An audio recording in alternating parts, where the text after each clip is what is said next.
everybody. Welcome to Camera's Partnership of Christians and Jews partnership program, where we seek to interview subject matter experts and people with unique vantage points about what is going on globally and in Israel regarding the narrative surrounding the war in Gaza, the Jewish communities in the diaspora, and how we can support and help the Jews and Israel.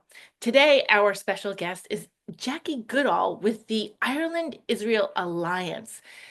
I know in North America, we don't see a lot of news out of Ireland and the situation there, and Jackie has a unique vantage point from her location in Ireland to talk about what is going on, including the recent closure of the Israeli embassy. But before we get to that, I want you all to meet Jackie.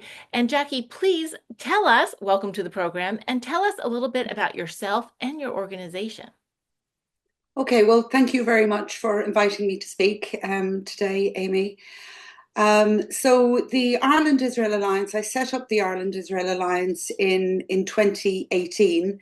We're a grassroots organisation, a non-profit, and we set up then really to try and bring to try and bring clarity to public perception of things that were going on in Israel, everything surrounding the Israeli-Palestinian conflict, and to try to ensure that such issues received fair and impartial treatment within the Irish media.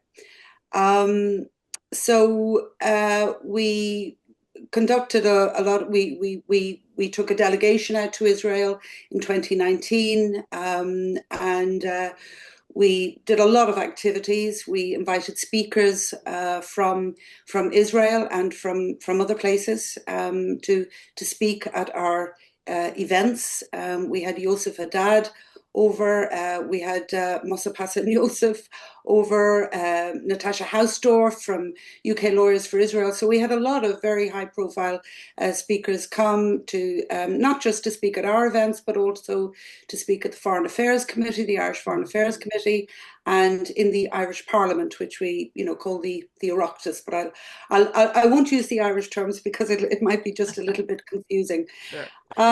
So we've been going now for some 6 years, but unfortunately, the narrative and the dialogue really from our politicians, from the highest echelons of Irish society, from the President of Ireland through to our Prime Minister Taoiseach, Simon Harris, Foreign Affairs Minister Micheál Martin, has just got worse and worse. And much of this has happened, unfortunately, ever since October the 7th, 2023. So basically, shortly after October the 7th, 2023, Irish politicians from within the government and also the opposition have really just been engaged in a repetitive orgy of demonizing Israel.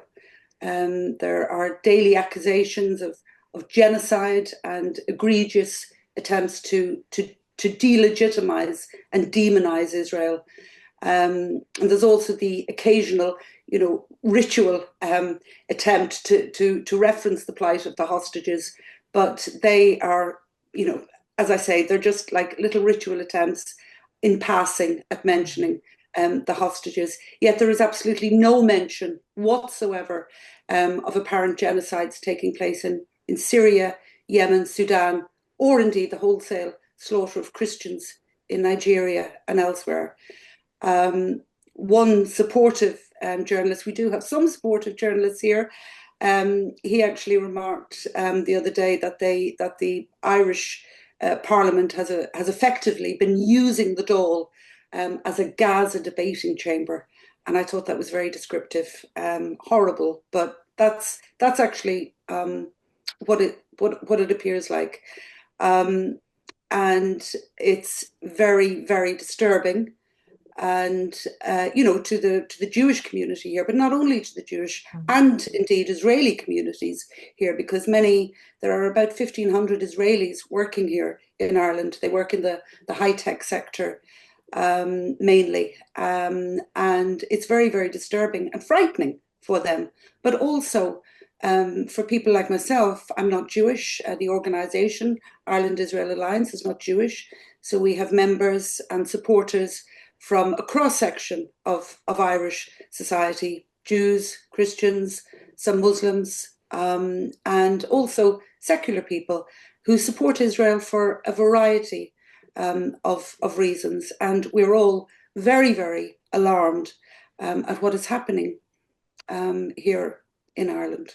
So you mentioned that the government, the current Mhm. government, both those that are participating and the opposition, maybe the counter to the current government, they all seem to be in agreement on Yes, this issue yes, of yes, they are. anti-Israel, especially or amplified since October 7th.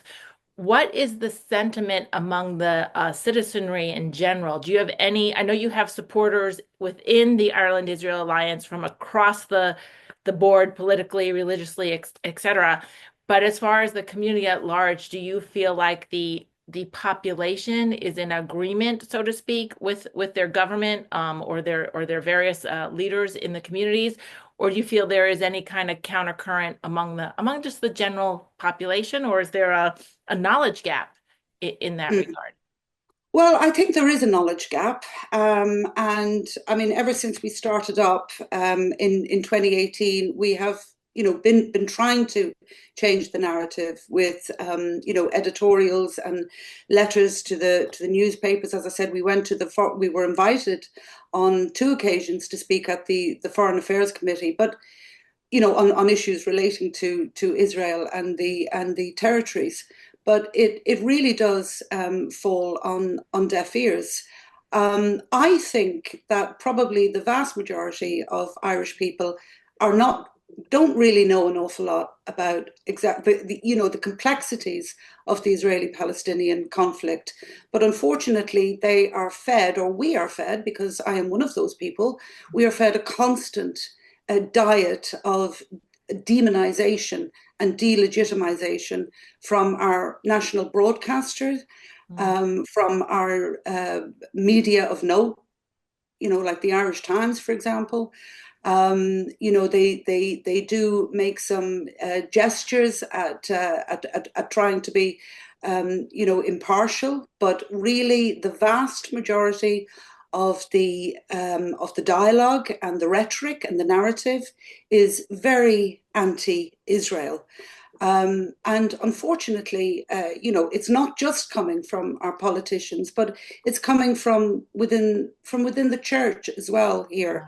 The Church of Ireland, and also the Catholic Church. So it seems to be almost like a concerted effort from all of the establishments here, from our president, our politicians, the church, the media, the schools, even, That's my they next are question. pushing this very anti-Israel narrative. And I won't call it pro-Palestinian because, you know, the Ireland-Israel Alliance, we have said on countless occasions that we are not anti-Palestinian by any stretch of the imagination. But there, it's very, very difficult to fight back, to talk back against this tsunami of of. I mean, it's perceived in many quarters as hatred of Israel, and by association, the Jewish people here in Ireland. So it's very, very concerning. I mean, only in November, at Remembrance Sunday, there was one particular Church of Ireland canon, and he was doing a speech at St Patrick's Cathedral in Dublin, and this was a very high profile event, Remembrance Sunday. It took place on the 12th of November, and this particular canon made a shocking accusation that Israel believes itself to be the master race, Oh boy. and that therefore, intrinsically, it's more valuable than any other group of people. And it is this attitude that he said which leads Israel to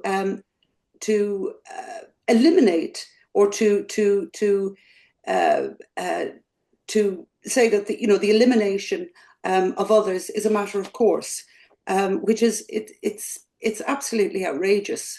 And terms like master race is more akin to what we've heard from Nazi Germany. Yep. To say this is just it's absolutely incredible, and you can probably tell from me that we're all slightly overwhelmed at this stage. Not only the Church of Ireland, but also the Catholic Church as well. The Archbishop and Primate of Ireland, in his New Year's Day address, said that while he abhors Hamas and other Islamist groups, he also attacked Israel's effort to defend itself, Israel's ongoing efforts to defend itself from jihadi attacks. So he's quoting Hamas figures ad nauseum with regards to how many deaths there are, and he has been accusing Israel of effectively blocking humanitarian aid. So with all of this coming from our institutions, from our schools, I haven't even mentioned the schools. I mean, textbooks, there are also issues with textbooks in our schools. I don't know if you've heard of an organization called Impact, but they're the Institution for Monitoring Peace and Cultural Tolerance in schools education. So they looked at Irish textbooks only very recently, within the past few months, and they found that Irish textbooks trivialize Auschwitz, misrepresent Judaism, and are hostile to Israel. So as you can see, it's coming from all quarters. It's a tsunami.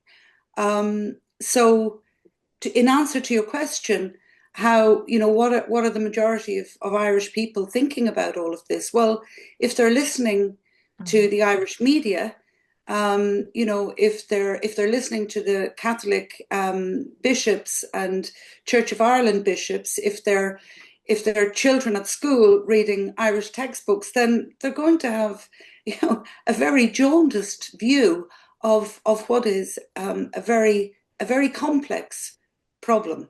The whole issue of the Palestinian-Israeli conflict. You mentioned in this tsunami of let's say misinformation, to be as kind as we can, and it's a shame that our religious leaders are using their pulpits to talk about this topic, which is antithetical to the Bible they're supposed to base their theology on, as well as, like you mentioned before, certainly omits the conversation about any other actual genocide that's going on around the world. You mentioned you had an ally in the media. There was a journalist that was doing his or her best to bring forth a truth or at least an objective narrative. Are you finding any similar type of folks within, say, the established church or other grassroots religious organizations or in school systems, whether it's elementary or university? Are you finding particular individuals who within that industry, whether it's the church or the school or the university, has any kind of at least voice of opposition, even if it's not getting traction? Okay, well, there are individuals, yes, but unfortunately, I think it's the weight of the NGOs that we have here. I think there are thousands and thousands, I don't know the exact number, of NGOs operating within Ireland who are very anti-Israel. And so even those individuals within the school systems, even those individuals within politics and the established church would find it very, very difficult to have their voice heard. And even if they were feeling strongly enough to have their voice heard, it's a very, very difficult environment to say what you really feel, because people are dependent on salaries, they're bringing up children, they have friends and neighbors who might not be in agreement with them. So many people are effectively silenced because of that. So you would want to feel extremely strongly about this issue, as I do, for example, and many others, to speak up, because it's so much easier to just, pull the duvet over your head and saying, look, I tried, Yeah. and it's not working. I cannot possibly come up against these NGOs and the influence that they have, because it can be quite intimidating, and people are intimidated. Now, having said that, within the evangelical church here, there is support. Um, there is a particular church in Dublin, and I'll give them a mention. All Nations Church, and it's headed up by a wonderful friend, Pastor John Ahern, and he speaks out in defence of Israel and the Jewish people on a regular basis. We also have an Irish branch of the International Christian Embassy here, which is wonderful. And Paul Coulter is the national director of that organization, and he does amazing work. And we often collaborate on, events like if we put rallies on or if we have speakers, etc. And there's another organisation called Towards Jerusalem Council too, and that's headed up by a Christian called Paddy Monaghan. I'm sure he won't mind me mentioning his name.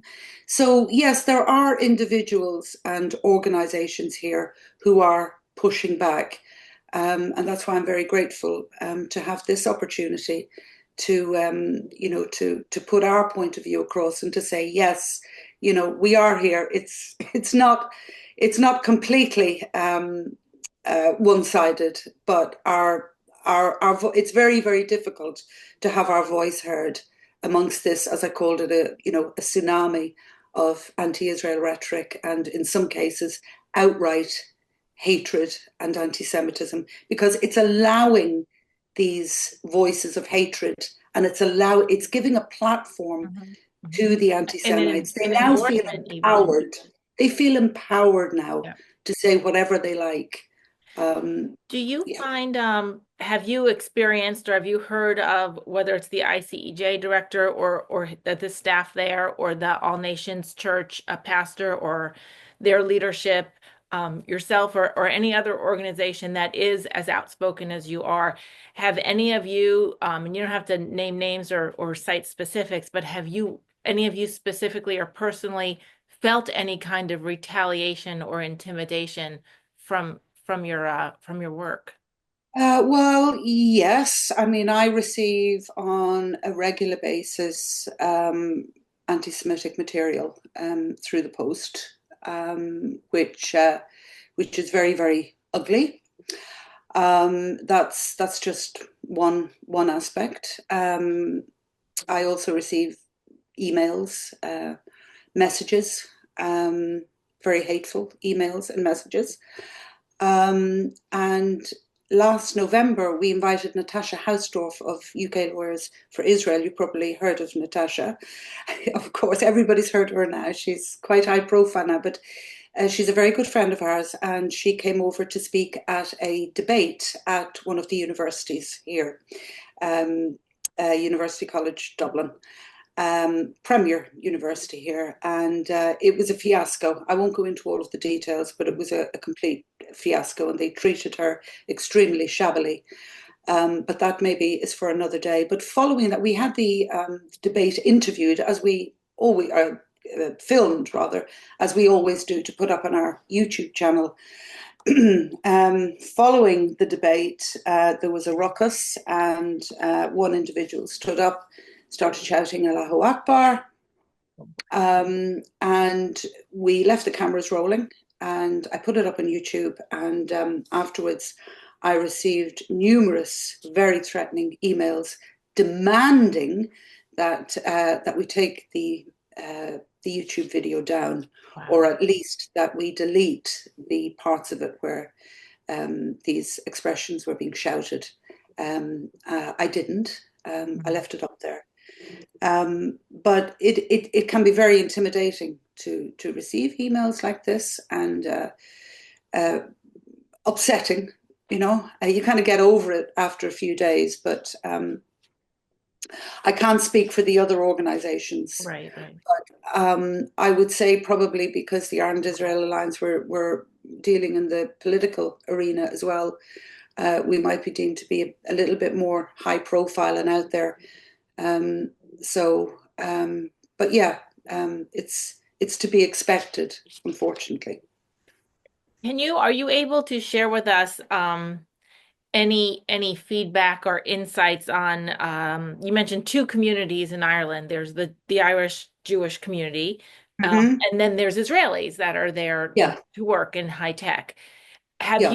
Do you have any insight or can you share from your personal interactions with members of each community how they're feeling or what they're experiencing um, in the last since 2018 and or maybe how that changed since October 7th? Is there any uh, advantage vantage point that you can share regarding those communities? Well, we've always worked very closely with the Jewish community, and that would be kind of the Jewish community that has been in Ireland for maybe two, three, four, five, six, seven generations. They're Mhm. quite elderly, and they're quiet. They kind of mind their own business to a large extent. I didn't really have much connection with the Israeli community here until after October the 7th. So actually came back from Israel on October the 8th, 2023. I was there when the pogroms broke out. But when I arrived back, we decided to put on a rally. You know, we would speak outside the Houses of Parliament, and then the idea was that we would walk to the Israeli embassy and have a vigil there. And it was only at that point, really, that the Israeli community here were really galvanized. So we work with the Israeli community here as well now as the Jewish community. So both communities have come together to try and deal with this um, dreadful situation here. So we put on another rally in May, and then a further we had a vigil um, to remember the victims of October the 7th. We did that, a few months ago. So they are feeling very worried. Many of them are very angry. Many of them are looking to pack their suitcases and move from Ireland. Um, and there's also another aspect, which is the Occupied Territories Bill. I don't know if you've heard of the Occupied Territories Bill. I don't want to jump around here too much, but many of them are leaving not only because of the very anti-Semitic rhetoric coming from our leaders and the church, etc., but because of a very, very aggressive bill that is being pushed through the Irish Parliament. Well, it was passed by the Irish Parliament, but they're looking to enact this bill. It's called the Occupied Territories Bill, and it would very much affect Israelis living in Ireland. So, because of that as well, there's so many things. This is why when I say a tsunami, I'm not just talking about a tsunami of anti-Israel or anti-Semitic rhetoric. I'm talking about bills that Mhm. have been passed and bills that are being sought by the government and by the opposition to be enacted. Um, so yeah, and they have lost confidence basically in the establishment here. There And is absolutely no doubt about that. So when the Israeli embassy closed recently, I'm Mm-hmm. assuming, I'll make an assumption, you can correct me, but I'm assuming it's because of the embassy. I would think the embassy felt there was no diplomacy left to be had in Ireland, because of the mentality of the government and the trickle down Mm-hmm. the other institutions. But do you have any, what are your reflections on the loss of that embassy? And are you aware of how the Jewish community feels about it? And of course, the Israelis, who would probably seek refuge at their embassy, Mhm. if something happened. Absolutely. What is your take on, or your reflection on that closure and that exit of that Yeah. Well, office? it's a huge loss, obviously, to the Jewish and Israeli communities here. A huge loss, and to us as well. You know, um, but I mean, certainly speaking for myself, and I think I'd speak for many of the Jewish and Israeli communities. They kind of totally understand why the embassy had to make this move. It was bad enough back in back in May when Ireland unilaterally recognised a Palestinian state without there being any dialogue whatsoever with Israel. And Israel recalled its ambassador, Dan Ehrlich, to Israel. But I think really uh, what really was the kind of the nail in the coffin, I suppose, was that Ireland is supporting South Africa's legal action against Israel at the International Court of Justice. And not only that, but Ireland is actively seeking the International Court of Justice to change the definition of the word genocide, just so that it can accuse Israel of the crime. It's very much, to me it's very much like show me the man and I'll show you the crime. Exactly. That's really what it's like. Show me the man and I'll show you the crime. If they can't get Israel um, under the existing terms of genocide, we'll change the definition, Mhm. right? And it's the same with this occupied territories bill. It's an illegal bill, right? Apart from it being discriminatory and immoral, it's an illegal bill. So now they're looking to change the bill so that it can fit the crime. Wow. This is what we're up against. Hmm. Hmm. It's like a lawfare type of deal. Oh, very much so. Yeah. Oh, very much. Yeah. Lawfare on steroids. Yeah. Hmm. So, apart from the recognition of a Palestinian state, without any discussions with Israel and the Palestinians, apart from Ireland's efforts to have the International Court of Justice redefine the definition of genocide, many people here feel that the embassy was used as leverage to attack Israel. The very presence of the Israeli embassy in Ireland was causing issues for Israel, and the Jewish people here and supporters. Its very presence was being used as leverage to attack Israel, with constant calls for the Israeli ambassador to be sent packing.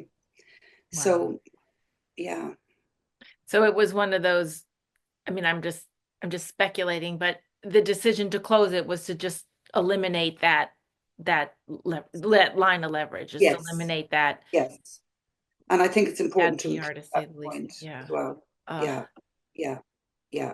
It was just exacerbating matters. The wow. very presence of the Israeli embassy here was felt to be just exacerbating matters and being used as a leverage to attack Israel even more. And I think at the end they just felt that it would be it would be better just Hmm. not to be here, Hmm. Hmm. you know.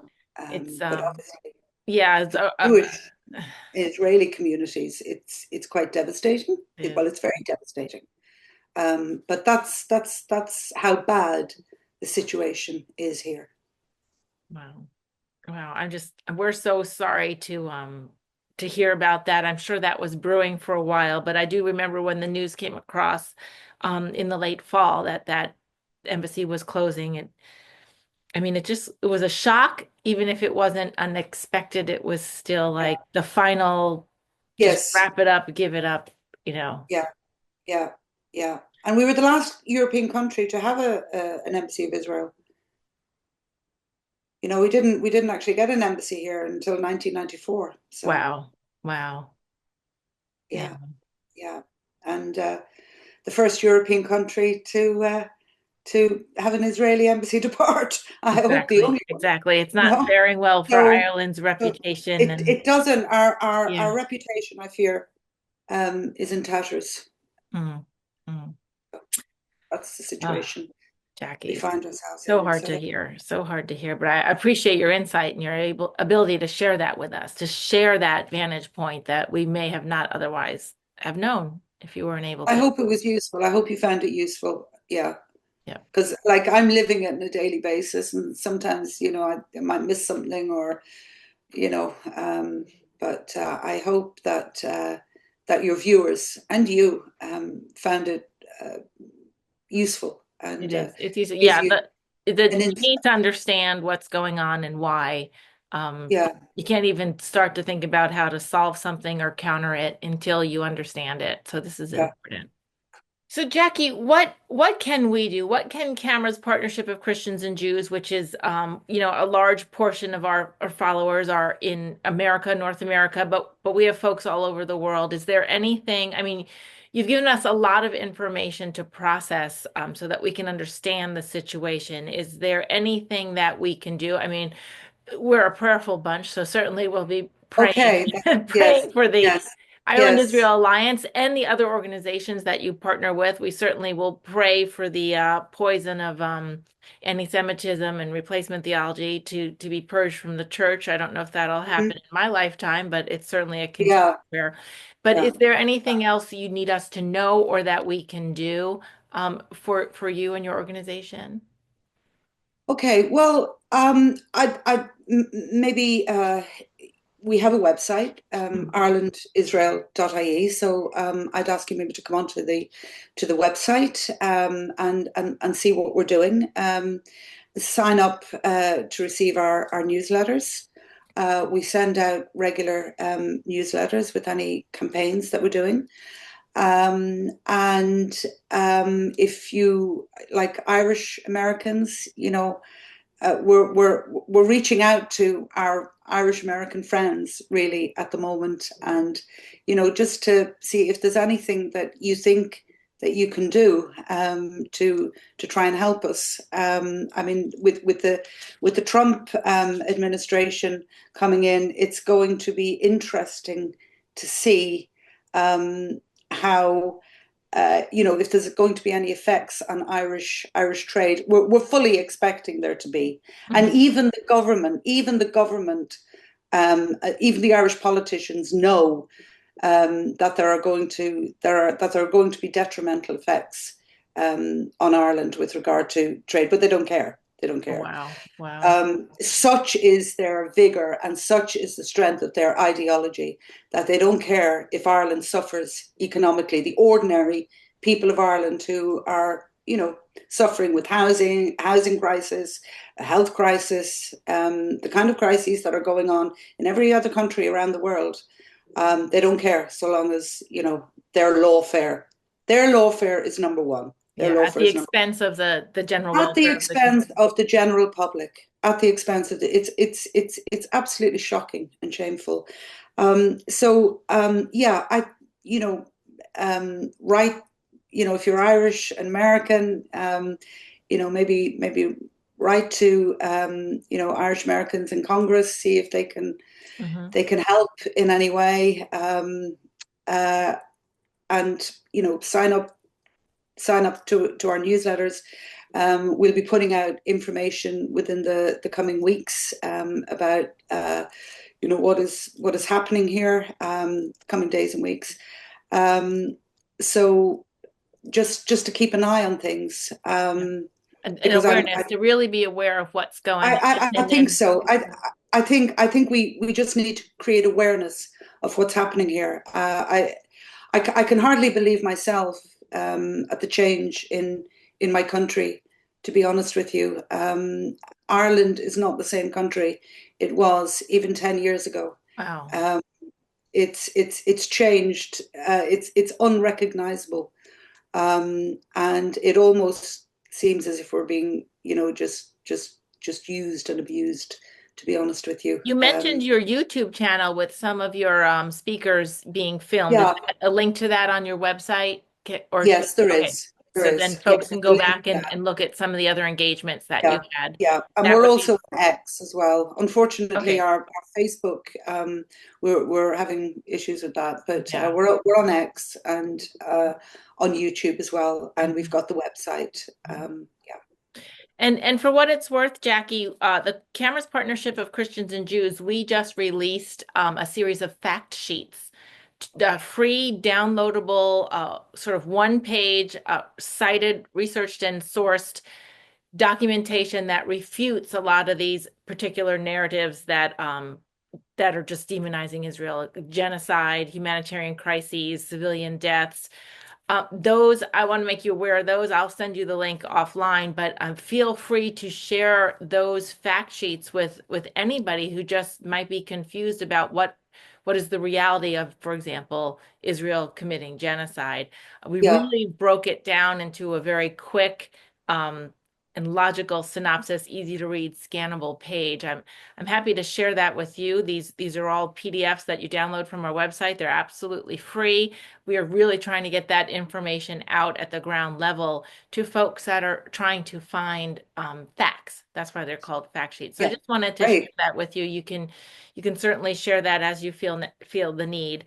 But that's one resource that we have available straight away. But yes, definitely keeping Ireland in our prayers and keeping up to date with the situation there is extremely important for all of Americans, the globe. But certainly, I see your point that really galvanizing the Irish American community Yeah, to say to their cousins in Ireland, this yeah. is you're veering into I think about Genesis 12:3, right? I will bless those that Yes. bless you, and it that they can warn their cousins that you can Yeah, turn your ways on this yeah. Because vilification. it's very, very sad what's happening here. Yeah.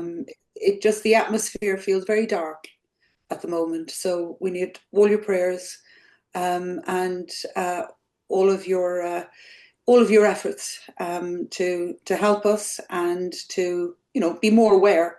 I Mhm. think that's the first stage to have that awareness. Exactly. Um, is much appreciated.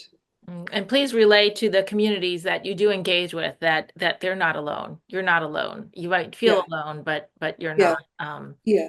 And Thank you. certainly reach out to us whenever you have a thought or an idea of how we can help. Yeah, Please reach out to us. yeah, yeah. Jackie, thank you for your time today. I know it's a difficult topic to discuss, but we appreciate your insight and sharing with us what's going on. And we'd love to have you back in the future for updates on the situation. I'd be delighted to. Thank you very much for inviting me. Very much Thank you. appreciate it. Have a great day.